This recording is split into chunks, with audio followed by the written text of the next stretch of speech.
Good evening or morning. Frankly, time is a construct. I only respect it when it's time for tea. Now then, I do hope you're all paying attention because this one's an absolute stinker, and not metaphorically, no, literally. The smell when we opened that armoured limousine on the dock would have put down a bloody chimera. But I'm getting ahead of myself. Today's briefing concerns the Wererat brothers. One James, Jimmy to his friends if he has any left, and Edward, whose full-time occupation appears to have been complete knobhead. You'll see why shortly, I'm sure. Now, both brothers are wererats, which is not, I repeat, not to be confused with werewolves. Entirely different plumbing and etiquette. The wererat, for instance, is more likely to order sparkling water, steal your wallet, and then file a complaint about the noise levels. Werewolves tend to just eat you. Jimmy, in human guise, is a slick, polished figure, a bit of a dandy, wears silk cravats and smells of cardamom. Owns half of Soho and paper, but in reality he's head of a sprawling supernatural underworld syndicate dealing in cursed artifacts, blood opium, and, I kid you not, illegal phoenix eggs.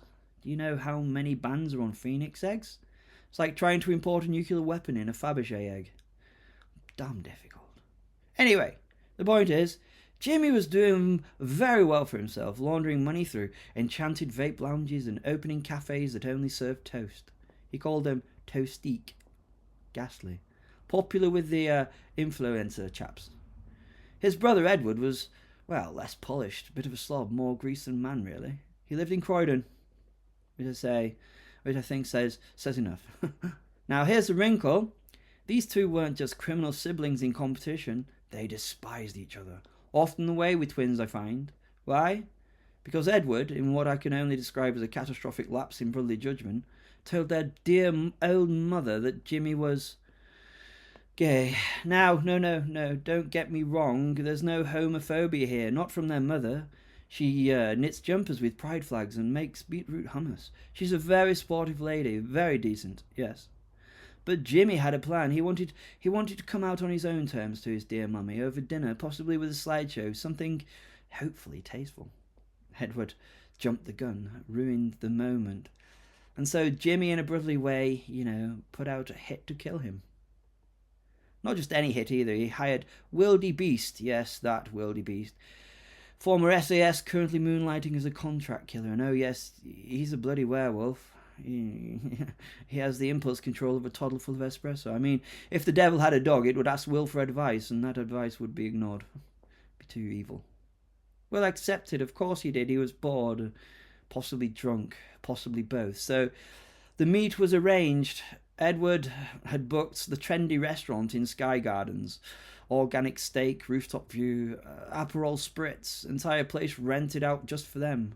Will turns up, very polite, wearing a linen suit. Everyone thinks he's a Bond villain to impress. And then the shooting starts. 7 mercenaries soon dead. 2 possessed waiters decapitated. Even the harpist didn't make it. Apparently Will doesn't like My Heart Will Go On. Poor taste. Now, this is where it gets odd, because Will didn't kill Edward then and there. Oh no, he invites him to a second meeting, this time with Jimmy present, for a family reconciliation. You can see where this is going, I hope. The car chosen for this meeting is a heavily armoured diplomatic vehicle formerly belonging to a Nigerian prince who somehow spontaneously combusted. There's another story. The brothers get in, the door's locked, they talk or argue, details unknown. Then Will, who'd excused himself, claiming he needed to check the tide, proceeds to push the entire car off the end of a pier and into the Thames using nothing but brute strength and, well, sheer bloody werewolf-mindedness. The car, well, as you can imagine, the car seems like a stone. No escape, not for wererats, not even the stylish ones. Now, ladies and gentlemen and others, here's where you come in. We don't know why he did it. The obvious answer, he was paid to kill Edward, but then why kill Jimmy too? Was it because Jimmy tried to stiff him on the fee? Entirely possible.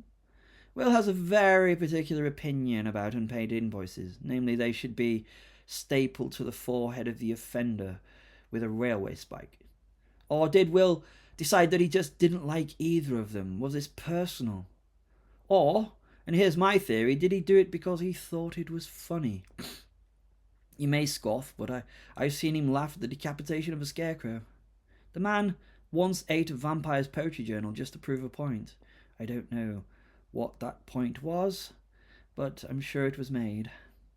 He's a creature of chaos, war, and dinner theatre. Our psych team says Will exists in a grey area between sociopath, existential prankster, and an unmedicated demigod. He might have seen the Wererat brothers' feud as petty, pointless, and annoying, and in true ancient werewolf fashion decided the best therapy was drowning both of them. Think of it as his version of conflict resolution. So I ask you, the brave, reckless, possibly drunk officers of the supernatural police department, what do you think? Why did Wildebeest kill both wererats? And more importantly, what does this mean for us? Because if Will's now deciding who lives or dies based on vibe alone, we might be next if we spill his pint. We must also consider that the power vacuum that this creates. Jimmy's network was vast. He had were-spiders in Cardiff, demon accountants in Kent, and a cursed brass band in Hull. They're all rudderless now. Criminal creatures don't retire. They mutate, and the supernatural underworld, particularly the rodent kind, will now be looking for a new kingpin. Let's make sure it's not Will or worse. Worse than Will? Someone worse than Will? In conclusion, 2 wererats dead, 1 sociopathic werewolf very pleased with himself, and all of us left cleaning up the bloody mess. Fortescue out. Thanks for listening.